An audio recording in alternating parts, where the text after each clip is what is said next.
Умар бин Хаттаб радиаллаху анху айтады. Bir күні біз пайғамбарыбыз саллаллаху алейхи вассаламдың алдында отырат елек. Біздің алдыбызға bir киши келді. Анын киімі ап-папақ болчу, чачы қап-қара болчу. Анда алыстан сапардан келгендей, кирлегени чарчағаны билинбейт болчу.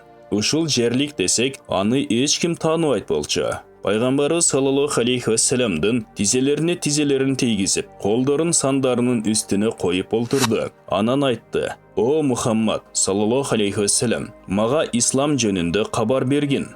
Пайғамбары саллаллаху алейхи вассалам айтты: «Ислам деп күбөлүк беруің керек. Ла илаха иллаллаху Мухаммаду расуллах деп. 5 вақыт намаз оқу керек, зекет беру керек, Рамазан айында ораза қармау керек, хаж қылу керек. Егер жол ашық, аманчылық болса, ал киши тура айттың» деді. Умар радиаллаху анху айтады: «Біз ал кишиден таң қалдық. Өзі суроо беріп қайра, өзі тастықтайды. Жана ал киши айтты: «Ыймандан хабар берген» деп. Пайғамбары саллаллаху алейхи вассалам айтты: «Ишенишин керек Аллахтың барлығына жана бирлигине. Ишенишин керек анын периштелерине, китептерине, элчилерине, акырет күнүнө, жакшылык жамандык иштердин бардыгы тагдырдан деп ишенүү керек». Ал киши туура айттың деді. Дагы айтты: «Ихластан хабар бер».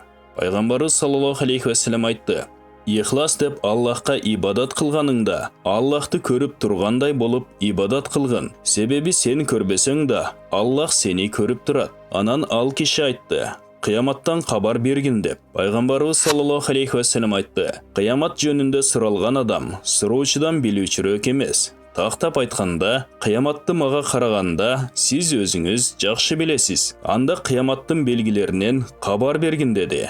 Пайғамбары саллаллаху алейхи вассалам айтты: «Қияматтың белгісі, аялдар өзіне қожайын төрешет. Тақтап айтқанда, енелер қызын жұмшағандың ордына, қыздар енелерін жұмшашат. Жана бутына кийгенге бут кийими жок, үстүнө кийгенге кийими жок. Кедей жашайт, кесиби койчулук, там курууда бирине бири атаандашып жарышат». Умар радиаллаху анху айтады: «Ал киши кетти.